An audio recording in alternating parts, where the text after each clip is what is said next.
Kuasa hukum Rian dengan tegas menyatakan bahwa sampai detik ini mereka masih berusaha keras agar perpisahan tidak terjadi. Pro kontra justru mengalir karena ia menjual akun dengan pengikut hampir 9 juta itu dengan harga 2 miliar rupiah.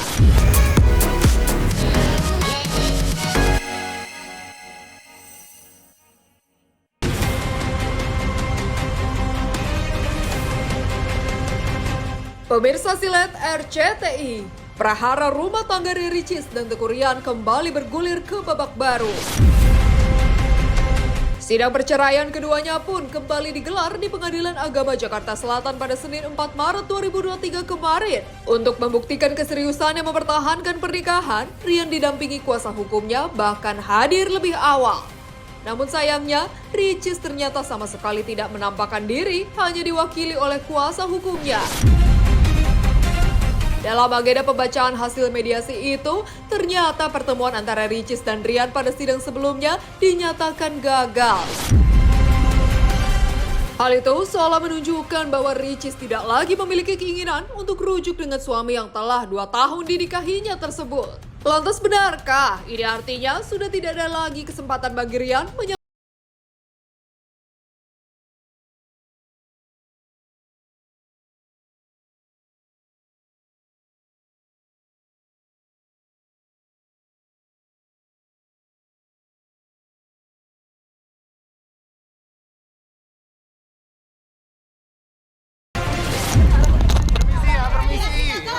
Permisi, assalamualaikum. Gimana? Saya sampaikan dan tim hukum bahwa Rian sangat concern dengan proses peradilan ini. Makanya dia datang lebih awal dan menunjukkan etikat baik dan kesungguhannya untuk mempertahankan rumah tangga ini. Persoalan Ria tidak datang itu soal lain. Dan itu juga tidak diwajibkan untuk datang.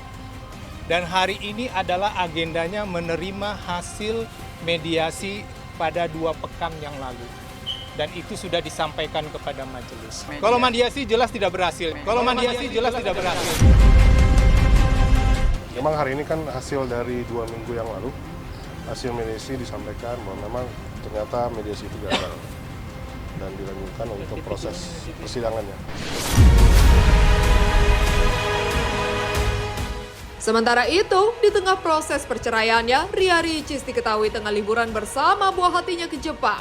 Namun, dalam unggahan konten terbarunya, Ricis ternyata sudah berada di Lombok dan berencana melanjutkan perjalanan ke Singapura. Di sisi lain, kuasa hukum Rian dengan tegas menyatakan bahwa sampai detik ini mereka masih berusaha keras agar perpisahan tidak terjadi.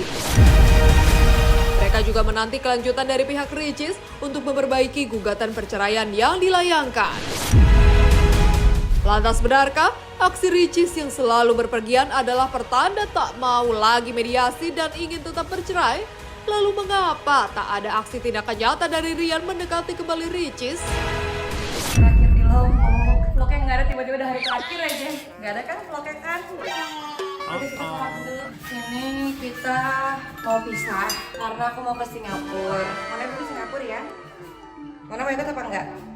Mana mau lewat hydran ini? Kita mau ke Singapura tapi mau ditinggal karena aku mau refreshing. Karena kalian tahu selama aku di sini boro-boro refreshing. Ini anak begini bentukannya. Jadi ekspektasinya wah holiday bareng anak, lihat chat dengan sukacita. Kalau aku lagi lihat chat lagi nyelam. Wah, hai bye.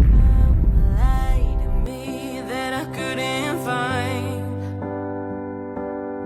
So when I'm all choked up but I can't find the words, every time we say goodbye baby it hurts. Bukan deadlock. Jadi mereka diberi kesempatan dan itu lumrah di dalam proses peradilan itu lumrah dan jangan sampai nanti kami akan menanggapinya itu salah. Dan mereka juga harus clear gitu loh di dalam gugatan itu apa sih masalahnya, apa sih. Nah, itu. Saya nggak mau terlalu detail ya Mas, kalau namanya diperbaiki berarti ada sesuatu yang itu dulu. Bukan diperbaiki, untuk diperjelas saja bahwasanya apa yang menjadi dasar. Sebenarnya itu sudah tersampaikan di sidang pertama sebenarnya. Dan yang menyampaikan langsung ya prinsipal kami, klien kami tentunya sudah disampaikan. Berusaha untuk mempertahankan rumah tangganya, warganet justru mempertanyakan sebesar apa sebenarnya perjuangan Rian untuk mewujudkan hal tersebut. Padahal, Ricis tetap mengingat dirinya seperti saat liburan ke Jepang, ia membelikan sepatu untuk Rian. Begitu pula kakak-kakak Ricis yang selalu memberikan perhatian bahkan sempat mengajak keduanya untuk umroh bersama. Mereka bahkan datang ke acara pemutaran film terbaru Rian untuk memberikan dukungan. Sedangkan Ricis sama sekali tak hadir. Ini adalah sepatu kesukaannya Papa Moana. Moana pilihin buat Papa yang mana? Bagus nggak Mi buat Papa Moana? Dia belum punya sih yang ini. Nah lagi ya. Terakhir kan dia ulang tahun kan aku beli 42 kata Ajir. Kecil. Ya, agak kecilan maksudnya. Bu Ica, ganti sorry yang ini aja jadinya yang pendek yang low. Cari lagi siapa tahu masih ada anaknya aman. Aman. Dia dari aku Pakai lipstick. Beli lipstick dia diem. Pokoknya aku kalau masalah beli oleh-oleh tuh aku udah paling semangat itu. Oh sini. Udah ketemu kan tadi berarti. Udah aman ya guys, kalau oleh Papa Mona udah ada. Gimana tadi lihat Teguh Rian main film? Menurut Kak Oki? Bangga, seneng, bahagia, semoga terus berkarya dan insya Allah karya-karya berikutnya semakin banyak, semakin penuh dengan prestasi. Ada aku, ada Cindy juga ya di dalam juga. Ada ayahnya Rian, ada adiknya Rian juga. Pokoknya kita support semua prestasi-prestasi, semua karya-karya dari adik-adik kita. Ibu sebenarnya pengen datang juga, cuman karena ibunya lagi kurang enak badan, jadi diwakili sama saya sama Cindy. Berarti ini kemungkinan untuk rujuk kembali Kak Oki tengah isu stres. Filmnya bagus. Teman media, mohon maaf ya. Kasih jalan ya, mohon maaf ya. Gimana dok? Tapi masih ada untuk mereka bersatu lagi atau gimana dok? Dari kita sih sudah melaksanakan itu semua jauh sebelum melakukan pendaftaran di sini, dan tentunya pihak keluarga juga sudah terlibat. Tapi karena posisinya tidak tercapai, ya akhirnya kita daftarkan.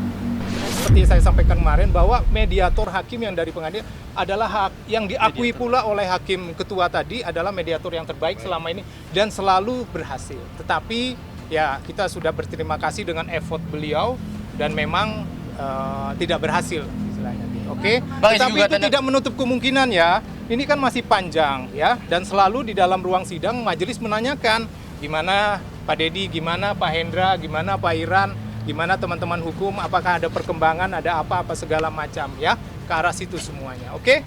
Oh iya dong, ya, itu nggak perlu ditanyakan lagi, insya Allah ya, itu pasti ya. Dengan datang on time ya, dengan sungguh-sungguh datang ke sini itu sudah menunjukkan sekali bahwasanya dia punya kesungguhan dan punya usaha untuk untuk meyakinkan majelis bahwasanya saya masih ingin berusaha untuk mempertahankan rumah tangga.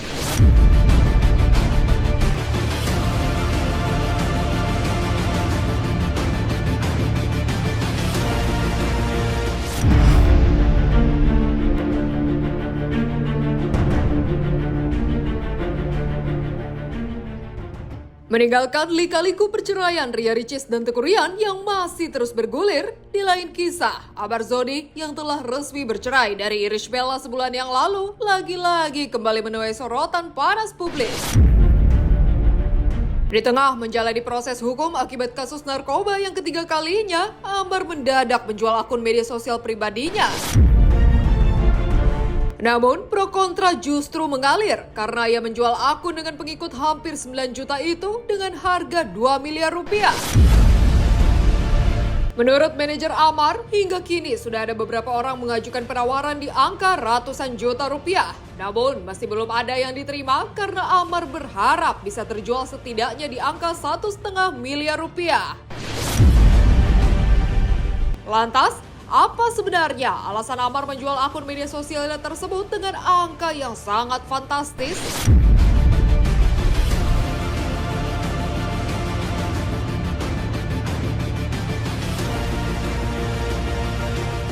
Pennya kita 2 miliar, cuman ya kita menyesuaikan nanti dari penawaran yang serius. Yang ngechat sih udah banyak ya, 500-an mah ada, cuman baru sebatas tanya Ada juga yang dikasih tahu open price-nya 2 miliar langsung mendingan gue beli ruko deh.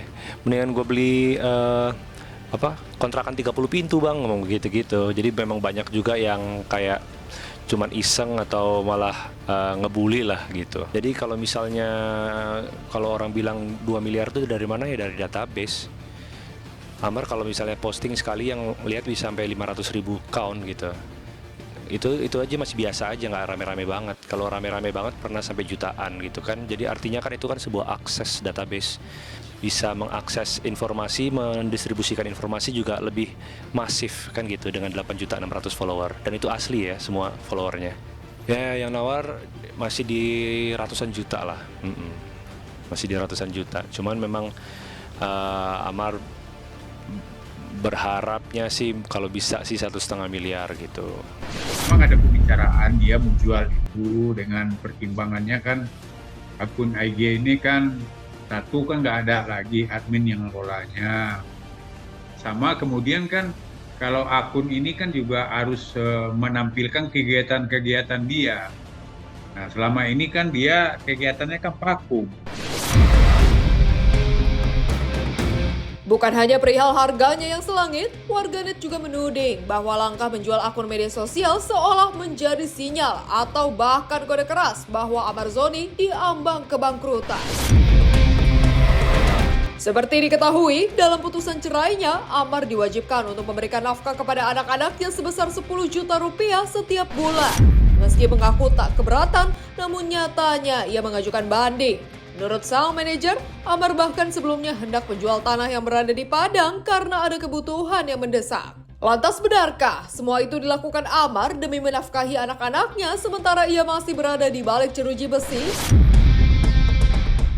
Banyak opsi sebenarnya waktu itu sebelum akhirnya memutuskan untuk menjual sosial media. Antara lain adalah menjual tanah yang ada di Padang. Cuman memang tanah lebih sulit dijual.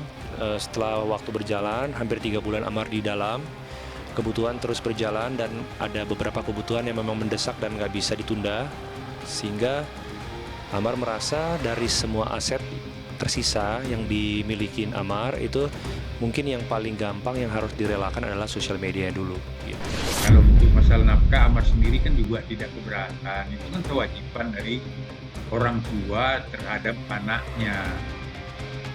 Jadi dan walaupun keputusan itu kan ingkrah, belum ingkrah, tetap juga Amar sudah memberikan ya nafkah itu kepada anaknya ya sesuai dengan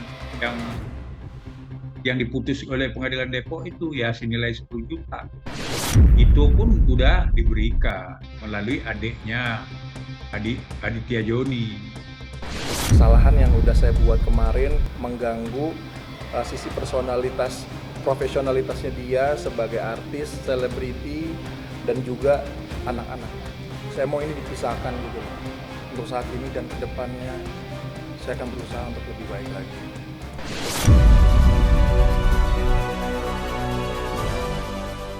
Berbanding terbalik, Irish Bella pasca bercerai dari Amar Zoni kini semakin melebarkan sayap karir dan bisnisnya. Kemarin, ia baru saja meluncurkan bisnis baru yang bergerak di bidang produk kecantikan. Ditemui di acara grand launchingnya, Irish mengaku bahwa dirinya terjun ke dunia bisnis agar tetap dapat meluangkan waktu untuk anak-anaknya. Selain itu, sebagai single mom, ia harus terus berjuang untuk menafkahi para buah hati tercinta. Ya, alhamdulillah hari ini aku lagi mengadakan acara grand launching, ini bisnis pertama aku ya. Sebenarnya bukan hanya skincare aja sih, sebenarnya filosofinya diangkat dari Wonder Woman gitu. Jadi banyak sekali figur-figur wanita hebat dalam hidup aku yang kami bungkus juga menjadi sebuah brand skincare yang tadinya yang pastinya tujuannya pengen menjadi sebagai bentuk self love untuk para perempuan tuh bisa lebih percaya diri dan juga menemukan kecantikan dari kekuatan dalam dirinya. Mungkin salah satu pertanyaan juga fans-fans aku kan, kenapa nggak terjun lagi, syuting lagi, sinetron lagi? Aku udah terlalu menikmati bisnis aku sekarang, kehidupan aku sekarang, karena di sini aku bisa benar-benar membagi waktu antara bisnis aku dan juga untuk me time, dan apalagi masih ada waktu untuk anak-anak, itu yang paling penting karena anak-anakku juga masih kecil-kecil, masih membutuhkan ibunya.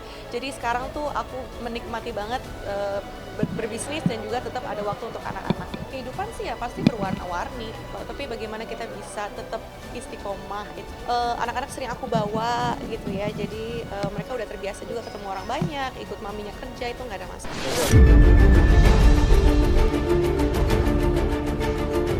Di tengah berbagai cobaan yang menerpa kehidupannya, bagi Irish Bella, anak-anak menjadi salah satu faktor penting yang membuatnya untuk tetap kuat. Kini, ia menjalani peran sebagai single mom tanpa kehadiran Amarzoni sebagai suaminya.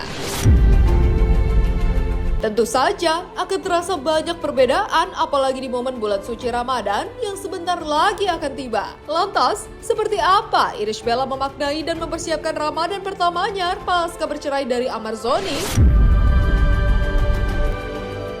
Seberapa istiqomahnya kita tuh untuk memperbaiki diri, itu sih menurut aku. Karena untuk bulan Ramadan bagi aku tuh bagaimana kita bisa lebih baik lagi daripada kita sebelumnya, seperti itu. Anak-anakku masih kecil, tapi mungkin kita akan ajarkan sedikit-sedikit, tapi tidak memforsir, lebih kayak mengenal mungkin Ramadan itu apa. Tapi untuk ajak puasa mungkin ya belum ya. Perkembangan. Terus mungkin kalau di bulan Ramadan nanti kita lebih banyak spend time di rumah bareng keluarga gitu.